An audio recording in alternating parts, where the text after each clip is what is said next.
The Red Devils have gone 17 games unbeaten, and we can see their definite resurgence as Ole Gunnar Solskjaer becomes the first manager in the Premier League history to win 4 games in a row, and that too with a margin of 3 goals or more.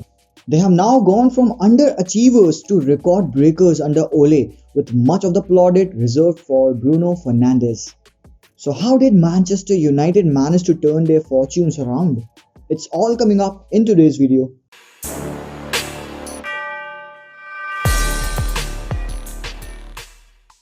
Alright, welcome back, guys. My name is Zishan. Welcome back to Talk Football, home of reviews, tactics, and transfer talks.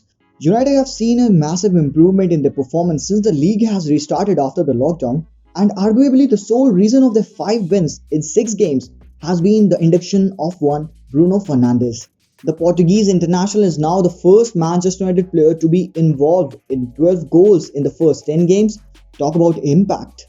Since his arrival, goals have been flowing in. The players with a big question mark on their performance have been thriving, and United suddenly seem to have become the team to look out for next season.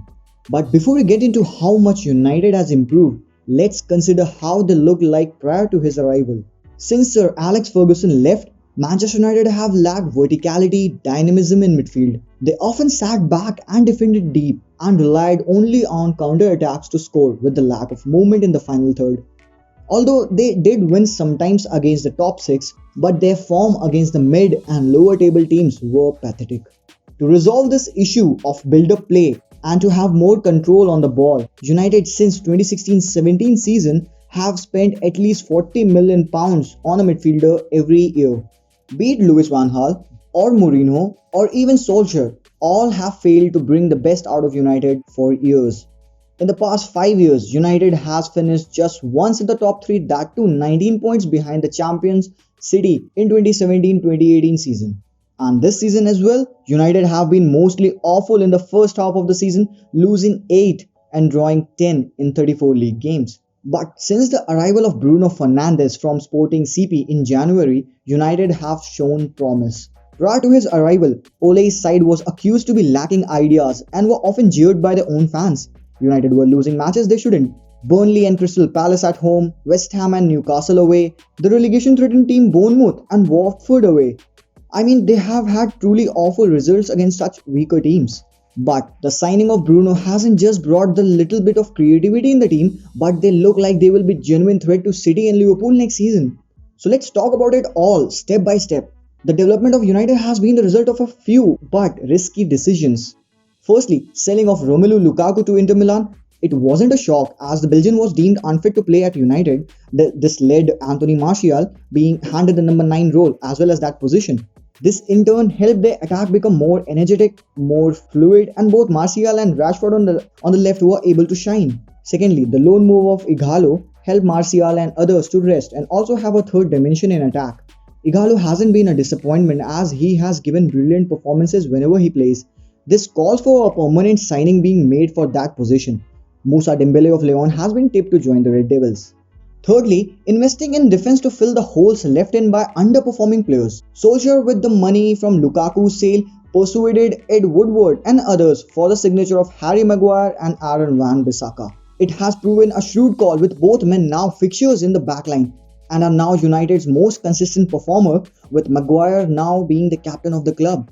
Fourthly, the signing of Bruno Fernandes has always been a no-brainer for Manchester United, as the players in that position were, to simply put, incapable of playing at United. Since his arrival, he not only has been named Player of the Month for 2 back-to-back months for the first time since Ronaldo, he has helped the struggling Paul Pogba find his form back and scoring a goal after 15 months.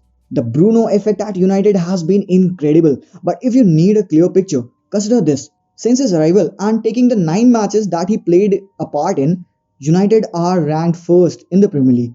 They are the only team without a defeat. His impact on the team can be understood statistically. Bruno has been involved in 15 goals in 15 games in all competitions. He has been involved in more Premier League goals than any of the players in the league. In 10 games, he has been a part of 12 goals and has equaled Cantona's and Van Persie's record of 10 goals involvement in 9 Premier League matches. Talking about Van Persie reminds me of the fifth and the final move from Ole that has helped United perform beautifully, investing in the youth and particularly Mason Greenwood. This guy probably needs a separate video if we get into talking about him. But the 18-year-old has scored his 18th goal in just 44 appearances across all competition this season. The teenager took his Premier League tally to 9 and has scored 4 goals in his past 3 games. Since the league has resumed, Greenwood has got better and better, and he isn't just supplementing the United attack anymore. He's spearheading it, benching Daniel James, Lingard, and all of the other players in that position. He has joined Wayne Rooney in the record books, becoming the only second teenager to score in 3 consecutive Premier League games for United. His ninth of the season saw him become the highest scoring player below the age of 19 in the club's history, surpassing Rashford. He has been getting praises from the likes of Gary Lineker, Gary Neville, Phil Foden, the manager Ole, and the one player that he has been related to, Robin Van Persie. Van Persie was quoted in December saying, "I think he will be very good because during every game he tries to copy me. My style, my technique, my left foot, and even my way of finishing." Van Persie is sure that Mason will end up pretty well. Ole has surely turned a few heads with their performances. The team is looking sharp. They are looking more fluid now. There is directness, there is a drive, and there is a desire to improve. Ole was quoted saying that he is sure that United will mount a challenge and get back to winning the league. And when that's gonna happen is up to every single person who's here. Solskjaer believe that they are developing as a team and improving with each and every game, and that they surely have come a long way in this season. And hence, United will surely be a force to look out for next season. If you think I missed something in this video, do let me know your views in the comment section down below. If you're wondering how Ole can still improve United, check out my other video on how to make Manchester United better. Do drop a like, smash that subscribe, and share with your GGMU pals. I'll see you next time. Until then, as always, peace out.